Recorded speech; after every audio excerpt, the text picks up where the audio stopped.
আমি যদি আমার ফিগারটাই না দেখাতে পারি তাহলে তো এটা কেমন না, এত কষ্ট করে লাভ কি? সেলিব্রিটি ক্রিকেট লিগের নামে এই কেমন অশ্লীলতা। ক্রিকেট খেলার এই মাঠে যেন ব্যাট বলের চেয়ে শরীর দেখাতে ব্যস্ত সেলিব্রিটিরা।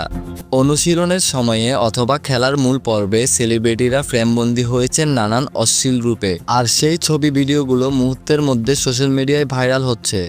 এর মধ্যেই হলো এক দুঃসংবাদ, সেলিব্রিটি ক্রিকেট লিগে অশ্লীলতা ছড়ার জন্য 9 জনকে পাঠানো হয়েছে লিগ্যাল নোটিশ।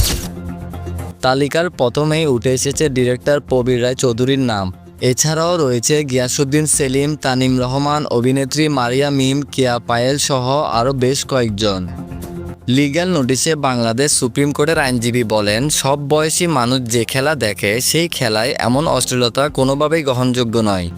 তাদের মূল উদ্দেশ্য হলো যে তাদের ফিগার দেখানো এবং কি বিভিন্ন খারাপ যে নোংরামি ছড়ানো সেটা। কিন্তু আমরা চাই বাংলাদেশে যেন ক্রিকেটের নামে কোনো ধরনের অশ্লীলতা না ছড়ায় এবং এই ক্রিকেটের নামে যেন কেউ কাউকে ক্রিকেটকে কলঙ্কিত না করে।